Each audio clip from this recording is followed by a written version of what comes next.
All right, all right. Good afternoon, good evening. This is the BFTAA and More show right here on KUAW Radio, Kansas City's global community radio station. I'm your host, Louis George Walker, and I'm coming to you today just to kind of get my hat straight a little bit. Coming to you, give you a little bit of information as we're creeping on into the summer. It is summertime now officially, and in Kansas City, it definitely has gotten hot. So we know what summertime is all about. But we're glad that you're here, and there's a lot of things going on in the world around Kansas City and in technology. So we're going to be talking about a little bit of that today as we're preparing. We had a great weekend. We went out to Kids Tech Day in Kansas City, which was fantastic. It was a free event. We want to get more families out of our community to go because there was they got free lunches. They had a lot of technology that they could do hands-on work with, programming, what was it? It was BattleBots were there. They had a lot of things that could keep kids interested and working, and it was fun down at the Kansas City Convention Center. So we need to make sure that when these things come on, and we talked about it on this show, we're going to give you even more advanced information on the next events that are coming up so that, you definitely have the time to check it out and stuff because our kids need to be out and get involved and see a lot of the stuff that is available for their future. And for parents, you need to be taking your kids, bringing your kids to these events and really getting involved with them. There was a lot of volunteers from different organizations showing what they've had, what they're working with, what your kids can get involved with. But if you're not there, then you miss out. You don't know. And sometimes our kids miss out just because they didn't know something was available. So let's get out. Let's make it where they know. If they don't, get into it, if they don't like it, that's okay. Excuse me. But at least they've been made aware of it. So that's the thing that we want to make sure that we do is give our kids that good opportunity to get started. So we're glad you're here. We'll talk some more about that, the Kids Tech Day. I don't know if I have any pictures that I can put up right now. I've been running most of the day doing a few other things, like getting clothes in the cleaners and stuff like that. But we will definitely get with you. Let's see. I've got somebody watching. That's good. It's always good to have somebody out there if it's just two of us. See if I can check that just to make sure this is our latest. And if you have any questions or comments that you would like to share or put out, all you have to do is contact us. You can either put it up on Facebook and it'll pop up on the screen. If you're listening to us on one of the audio channels, which is Get Me Radio, the TuneIn app. If you have a smart speaker like a Google or Amazon, tell it to play KUAW and you're hearing us there. But also right now we're broadcasting live and you can follow us on Facebook and on YouTube and Twitch. Go to KUAW-radio on Facebook, KUAW Space Radio on YouTube, and KUAW Radio on Twitch. So, you can go ahead and get involved and see what we're doing, and I'll answer your questions. They pop up on the screen. You have a question for me, I'll definitely answer it. Our Facebook page is at KUAW-radio, and when you type in any questions or comment on that, it'll pop up on the screen as you just saw that refresh screen on there, or you saw that I'm watching ahead. We would love to have you. If you want to call in at 816-599-6893. That number's going across the top of your screen right there. So call in at that, and we'll be glad to talk with you also, or put you on the air if it's something that you want to get out to the community. If you know somebody that wants to hear something that you have, give us a holler. We'll definitely get it out there. All right, so what we do here at the BFTAA and More, one thing that we do every week is we try to let you know what's going on at NASA, the National Aeronautics and Space Administration. Your tax dollars at work, and mine too. at the National Aeronautics and Space Administration, they do research, they do development. They've opened up a new center that you're going to see about, and we may get a chance to play around in it on screen a little bit. But we want you to check out what's going on this week at NASA, and that's a weekly update that they give you. So let's check out this week's NASA episode. Showcasing our new Earth Information Center in search of an atmosphere around a rocky exoplanet and getting ready for an important delivery. A few of the stories to tell you about this week at NASA. On June 21st, we hosted a ribbon-cutting ceremony at our headquarters in Washington to showcase NASA's new Earth Information Center. The center is part physical space and part virtual experience. It shows how data from Earth monitoring satellites and instruments that we make available to researchers and others can help improve life on Earth in the face of disasters, environmental challenges, and climate change. NASA created the Earth Information Center with several partner agencies. Learn more at climate.nasa.gov. An international team of researchers has used our James Webb Space Telescope to calculate the amount of heat energy coming from the exoplanet TRAPPIST-1c. The result suggests that if there is an atmosphere around the rocky exoplanet, it is extremely thin. This result marks another step in determining whether planets orbiting small red dwarfs like the host star in the TRAPPIST system can sustain atmospheres needed to support life as we know it. A new curation facility at our Johnson Space Center will eventually house the sample material from asteroid Bennu that is being returned to Earth by our OSIRIS-REx mission. The new facility will enable researchers to preserve, protect, handle, and examine the rock and dust samples, or regolith. The samples could provide insight into what role ancient asteroids like Bennu may have played in the formation of planets and other processes that may have ultimately led to life on Earth. The OREX return capsule is scheduled to land in the Utah desert in late September. On June 18th, we marked the 40-year anniversary of the late Sally Ride becoming the first American woman in space. Ride journeyed to orbit on that date in 1983 aboard Space Shuttle Challenger on STS-7 as part of NASA's first 5-person crew.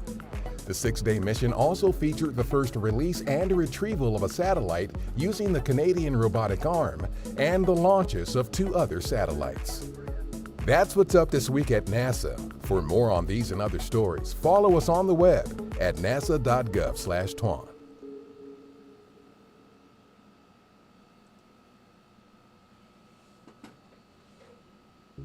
Showcasing our new Earth Information Center in search of an atmosphere around a rocky exoplanet and getting ready for an important delivery. A few of the stories to tell you about this week at NASA. On June 21st, we hosted a ribbon-cutting ceremony at our headquarters in Washington to showcase NASA's new Earth Information Center. The center is part physical space and part virtual experience. It shows how data from Earth monitoring satellites and instruments that we make available to researchers and others can help improve life on Earth in the face of disasters, environmental challenges, and climate change. NASA created the Earth Information Center with several partner agencies. Learn more at climate.nasa.gov. An international team of researchers has used our James Webb Space Telescope to calculate the amount of heat energy coming from the exoplanet TRAPPIST-1c. The result suggests that if there is an atmosphere around the rocky exoplanet, it is extremely thin. This result marks another step in determining whether planets orbiting small red dwarfs like the host star in the TRAPPIST system can sustain atmospheres needed to support life as we know it. A new curation facility at our Johnson Space Center will eventually house the sample material from asteroid Bennu that is being returned to Earth by our OSIRIS-REx mission. The new facility will enable researchers to preserve, protect, handle, and examine the rock and dust samples, or regolith. The samples could provide insight into what role ancient asteroids like Bennu may have. showcasing our New Earth Information Center in search of an atmosphere around a rocky exoplanet. All right, and all getting right. ready for So an that's what's important going delivery. on this A week few of in the NASA. stories to Let's tell you back about that this out of weekend there now. right quick. Okay. But that new Earth information system that they have is really something that they've got that's pretty neat over with NASA right now. Let's see. Bring that up. Yeah. And we're going to go to that page. I don't know if we'll get a chance to go to it today and see a little bit more about it, because that was I've been looking at it a little bit, and they have some good information on there, so that would be good. But one thing I do want to talk to you about now is our need for volunteers right here at the Black Family Technology Awareness Association. And I would say, are you passionate about technology, robotics, drones, and coding? Do you like any of those? Do you have a desire to inspire and empower young minds? Well, the Black Family Technology Awareness Association is seeking dedicated volunteers like you to join our team as coaches, as mentors, as leaders for young people. At our organization, we strive to bridge the digital divide and foster a love for technology among children from ages 9 to 18 years old. Through exciting programs like the Lego League or Vex Robotics, or even our brand new Drone Academy, we provide a nurturing and engaging environment for young learners to explore their potential. As a volunteer coach, you will have the opportunity to make real impact in the lives of aspiring young innovators. You'll guide and mentor students, help them to develop essential skills in robotics and drones and coding. Your expertise and passion will shape the next generation of technology enthusiasts.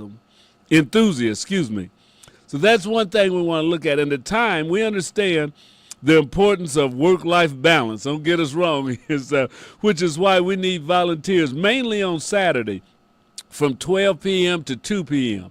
This ensures that you can make a meaningful contribution without sacrificing your other commitments. So think about coming in and helping around with what we're doing here at the Black Family Technology Awareness Association. Our Lego League, 9 to 12-year-olds, you can join in nurturing the creative minds of our youngest learners as they delve into exciting world of robotics using Lego Mindstorms. Help them design and build and program their robots to tackle real-world challenges. That's what we want to build them for. And then our 13 to 18-year-olds, we want you to empower our older students to push the boundaries of innovation with the Vex Robotics platform. Guide them as they construct, as they build advanced robots and compete in exhilarating competitions, honing their engineering skills along the way. And then our Drone Academy, which is our newest program. Be part of a new program to introduce students to the thrilling realm of drones. Teach them the principles of flight, navigation, and coding to unlock their potential in this rapidly evolving field. So those are some of the things that you can get involved with. And there's other. We need people that can help with our data collection, that can help with office skills, just to help us keep everything running on time. So that would be good. So if you're ready to make a difference and inspire the next generation of tech leaders, we invite you to join our volunteer team at the Black Family Technology Awareness Association. To express your interest and to learn more about our programs, please contact us at 816-805-0406. That's 816-805-0406. Together, we can empower young minds and build a brighter future filled with endless possibilities in technology. Join us today and be a catalyst for change. Yes, we need you right now to help us out at the Black Family Technology Awareness Association. We want to inspire. We want to make entrepreneurs, innovators, new engineers and technologists, and just enthusiasts about this technology. You know, if kids get excited about it, if we get excited about it, it's no telling how far we can go, what we can develop, what we can create, what they may be able to come up with. So if you'd like to volunteer with the Black Family Technology Awareness Association, we can use you right now. Yes, the BFTAA needs you. Yeah. So think about it. Give us a shout out if you would like to be involved in working with this.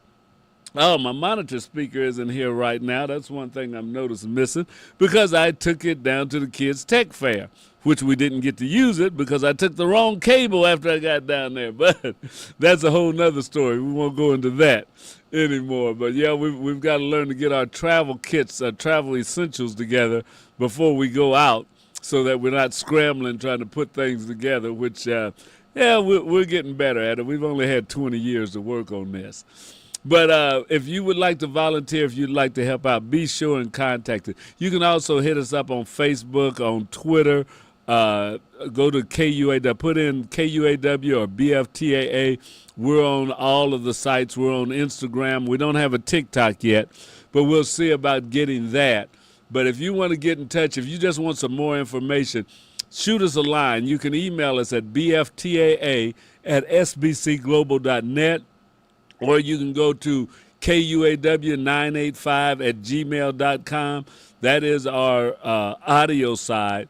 So any of those ways that you want to get in touch with us, we would like to hear from you. We can use volunteers. We need you to work with us to help work with these young people. So thank you for listening to that little bit right there. Now we're going to continue with what we're doing with NASA. And the next place we want to go to is, and I'm going to bring this up on my other screen so that I can at least hear the broadcast because I can't hear what they're saying without my monitor speaker. I don't have any headphones over here. Guess if I'd have brought my headphones over, I could have been listening to it. But that's another story also. But before we go to NASA there, we'll see what we've got. There we are. Okay, so I'll bring that up, and I think I'll come out on this other computer. Let me turn on the sound. There we go. All right, so let's go now to what's up. No, Space to Ground. Space to Ground is the next NASA bit. So here we go.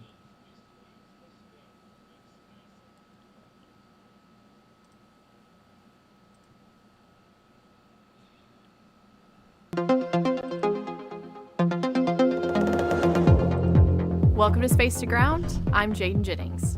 It's another week, another spacewalk aboard the International Space Station, and the third in just 14 days.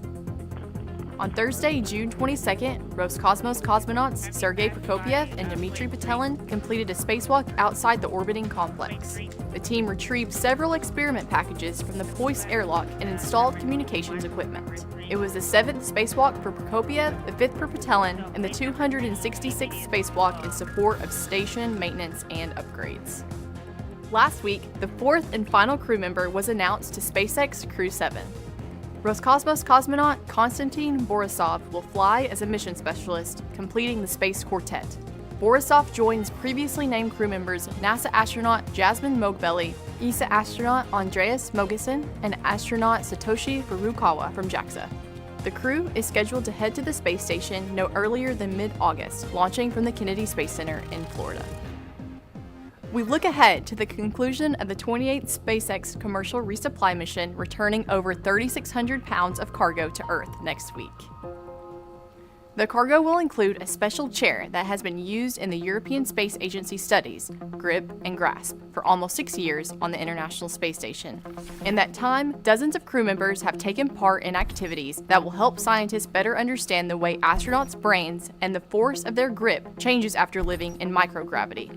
What we learn could identify potential hazards astronauts may face when they move between environments with different levels of gravity, such as landing on Mars after a lengthy voyage in space. We invite you to join us on Thursday, June 29th, as the SpaceX Cargo Dragon starts its journey home. Our coverage of the undocking from the station begins at 11:45 a.m. Eastern. And that's Space to Ground for now. Thank you so much for watching, and we'll see you next week.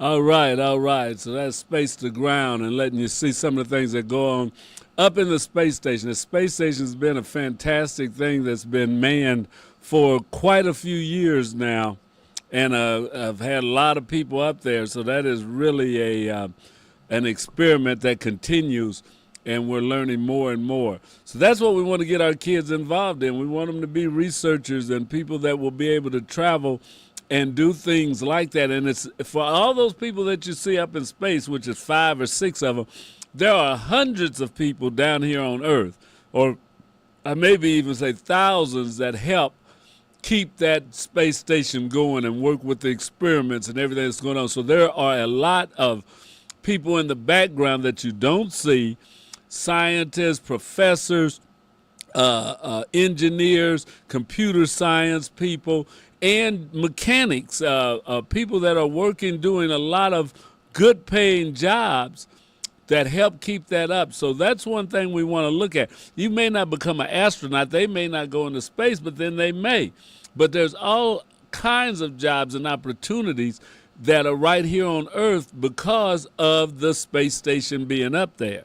So that's what we need to encourage our young people to see about getting involved in, because it's all good.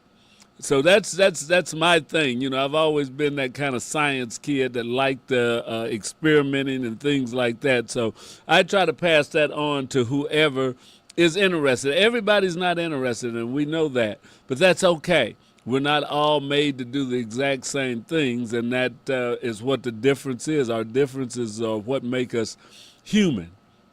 But yeah, this is something that I really think we need to make sure we keep our kids involved. Technology is forever changing, constantly improving, and changing our lives, and we just have to continue to be involved in it.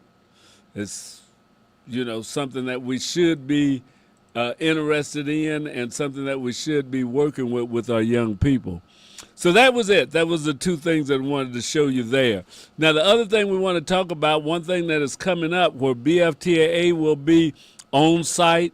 We're going to have our drones down there. We're going to have robots. We want to have you come down and check us out, but it's the 816 day. I got the application. I got to fill it out so that we can have a spot at 816 day on 18th and Vine. It's time. It's time for us to get ready. And we bought us a nice cage that we can actually fly drones in and do it safely so nobody gets hit by a drone around, or the drone doesn't fly off. So we want to set that up down on 18th and Vine, and let your child come down and learn a little bit of what it'd be like to fly a drone, learn how to fly drones. We'll try and have some of our kids that are already flying drones demonstrate and even teach a little bit, and showing other young people how they can fly drones, how they can learn about drones. So be sure, mark your calendar now for the 816. I think it's going to happen on August the 13th. 816 day will be on August the 13th this year. I'll have that flyer up shortly on our Facebook page, on our YouTube, and on before our shows, or in the little changing screens that you see on the side here. We'll put that in there so that you'll be able to stay up with 816 day and come down, check out the technology that we'll have down there. We'd like to have you get involved. We'd like for you to be a volunteer. We'd like for you to bring your kids, your grandkids, your nieces, your nephews, the neighbor's kid, anybody that you think may be interested in technology and learning about technology, using technology. Bring them down. We definitely want to see them. So that is a good thing. Now, another thing we want to talk about, and this is to get away from science, is just another, I was watching the news this morning, and they were talking about this shooting that went on, I believe, at 57th and Prospect. And I don't know what the latest is on it. I need to see if I can pull it up on the news. But quite a few people injured. That just seems terrible. Terrible. Let's see. I'm going to put that in.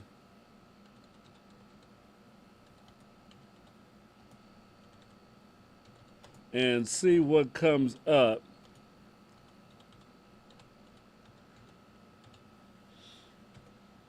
see if I can get some news. Okay. 8 people shot, 3 fatally. Kansas City subject of interest is detained. So they don't know if they've have the right person or not. They have a person of interest, it says. But this is a mass shooting. This is a mass shooting.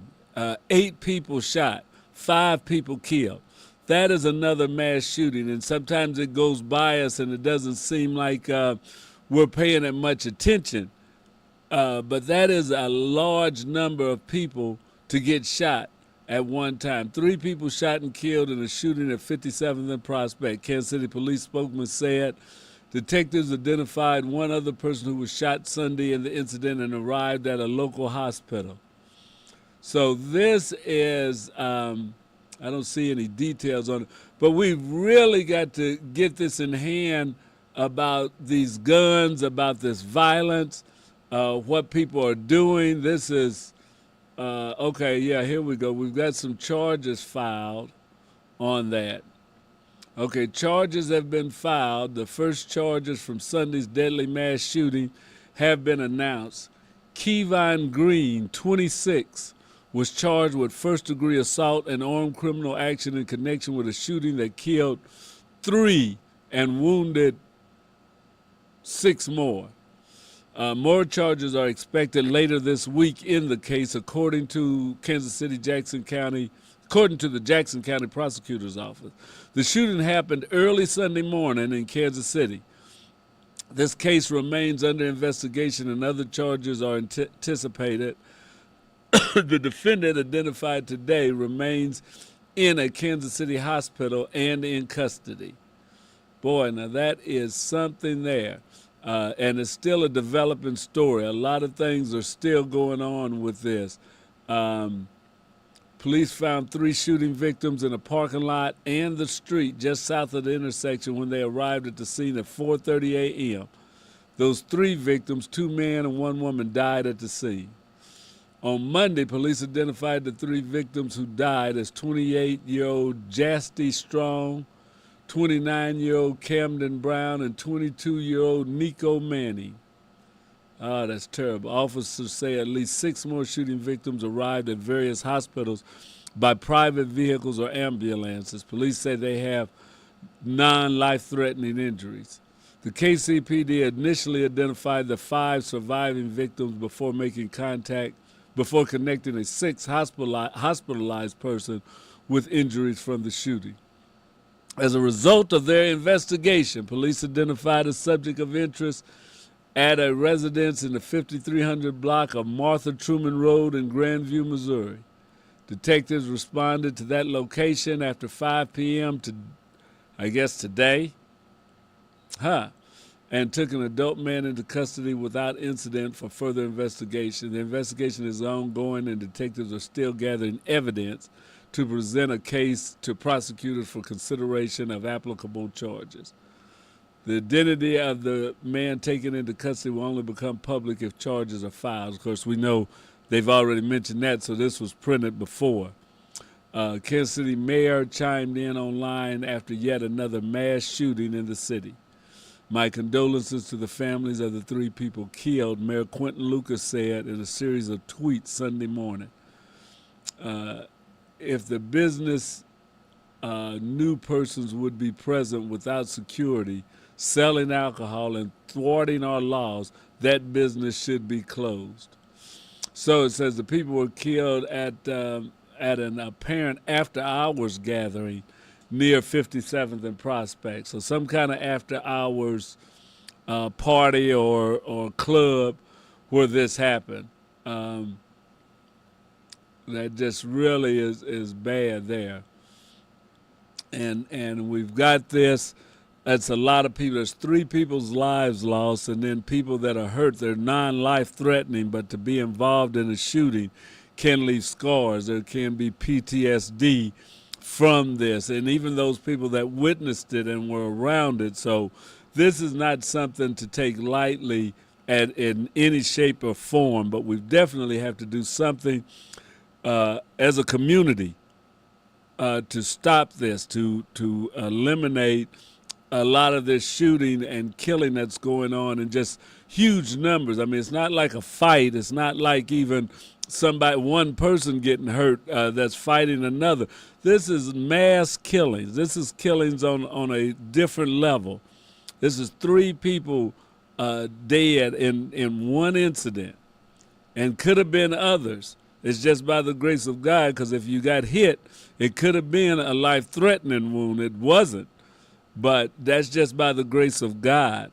So we need to look at that as we look at doing other things to make the world better, as we want to get more education, as we want to have more equality.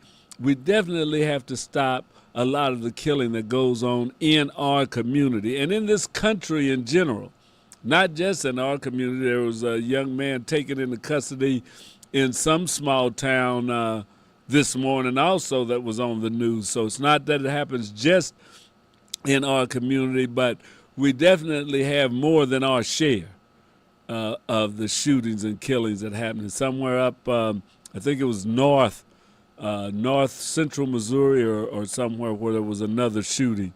So, people, this violence, everybody wants to have guns and have protection and stuff, but this violence is just getting worse and worse. We're taking lives far too easily. But that's, my soapbox on that. As we find out more, we'll keep you updated. But looks like they have somebody that's already been charged, not with murder, so they don't have all the evidence they need for that. But looks like they've got somebody in custody on assault charges, and we'll see what happens. This information comes from Channel 9 News. I'm just reading it off of the scroll. I think it's Connor Hills. It says KCPD releases the names of 3 people who died in this mass shooting day. So that's from KMBC 9 News. Connor Hills is the one that has it. So, yeah, there's something going on there. This is a big news story around the city, so we have to, I guess, just pray for them. That's one thing that we can do, and we know that it makes a difference. So let's pray for those families that have lost a loved one. Let's pray for those families that have those that are wounded. Let's pray for an end to violence in our communities, violence in the country, violence in the world. Let's just stay prayerful. All right. That's what I have on that. So I was playing with my chat GPT. If you heard the volunteer request that I put out on this show just a few minutes ago, that was generated from information I put into chat GPT to help me write some copy so that we can make a commercial recruiting volunteers. So some of the things that we can do with something like that, with a new program like that, is to help us to better communicate with one another. Now, people may say they don't like ChatGPT or it's going to be the end of mankind and stuff. I don't know. Okay, it may be a while off. I heard a story I was listening to today that right now there are thousands and thousands of people working on ChatGPT, basically kind of deciphering it, trying to educate it, trying to help it out to figure out things because they need help. And the story went on to say that as it gets more and more ChatGPT, they're going to need more and more people to work on it. So ChatGPT may not be taking your job as much as those people that are training ChatGPT, using it, working with it. It's another job front. So it may be time to look at your skills. They're saying that some of the people that are working there are making a minimum of $30 an hour. So if you want a $30 an hour job, hey, get you a job working with ChatGPT. They need people with it. So everything doesn't have to go off the rails when you hear about it, when it's something new. It may be something that we'll all be working with, or a lot of us may be working with. It may be a big economic engine in the country. So we need to look at that. Also, and I can't tell you what to do with your money, but you have to look at investing in things sometimes that are moving up and going. I've got a couple of friends of mine that we've got an investment challenge going on right now, and I need to see how my stock's doing to see who can do the best with stock investments in a month. Now, I'm the type of person that didn't pick one stock. I picked a small basket, but we each took $100 and said we were going to buy stock with that $100, and at the end of the month, see what it has done. And we're not, trading each other's money. Nobody, you hold your own money, your own stock, and all of that. But we got $100 invested in stock. Well, as you might know, as soon as I put my $100 in there, it went down. And the stock market has been down since. So the $100 that I've invested so far, and that was last week, last Friday? I think I've had this at least a week. So it was Friday before last. And my stock right now, my $100 is worth $98.28. So I'm down $1.72 right now. $1.72 down on my $100. So we're going to see how that goes. I'm not going to tell you all the stock I've got right now, but because I don't want them switching over and getting some of my stock. Some of my stock is doing good, and some of it's not doing so good. So, or more of it's not doing good. 3 of my stocks went up over. I bought 10 stocks, and I put $10 in each one of them, so I had $100 invested. 3 of them are worth more than $10 now, but the other 7 are worth less than $10 now. So 1/3 roughly of my investment was good or would be making a little bit of money, but 2/3 of it went south on me.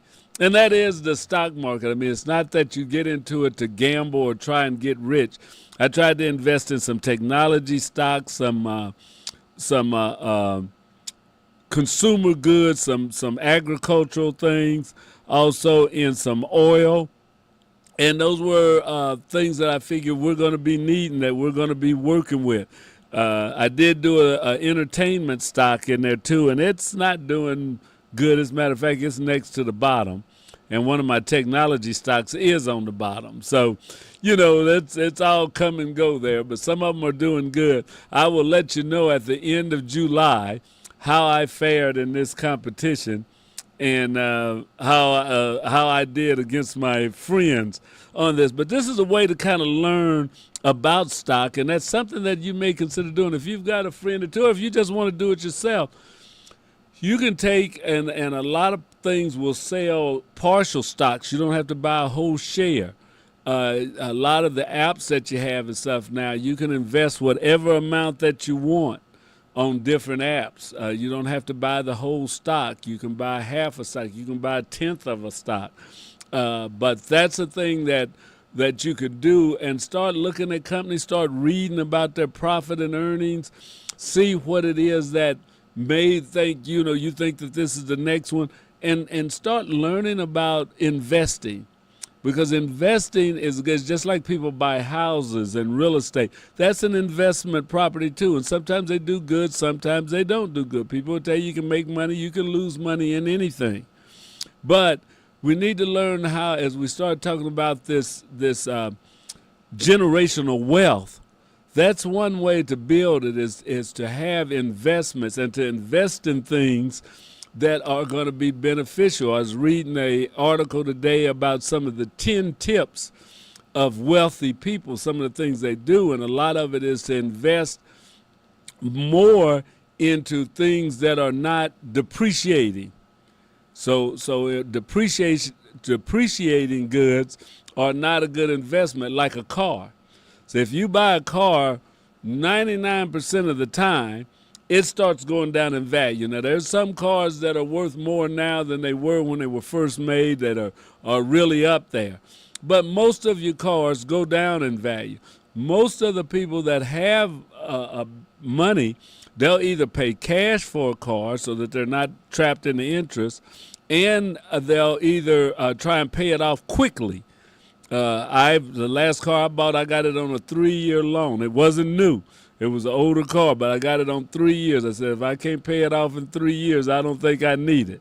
So we did that, And that allowed me to save. I didn't have as much interest going out, and now I'm driving a car that's paid for. So I couldn't pay cash for it, but I did get it paid off in 3 years. Those are some of the things you want to look at in investing. Then with my house and stuff, okay, I pay on it every month. I didn't pay it off, but it's worth more now than it was when I bought it. It's been going up, so that's not a decreasing asset. So your cars are decreasing. Sometimes, and a lot of times, your jewelry, your gold and stuff is decreasing. And not that gold goes down in value, but when you buy jewelry, you're paying more than the cost of the gold for jewelry. You're paying for the look, for the style, for the work somebody put into it, not just for the price of gold.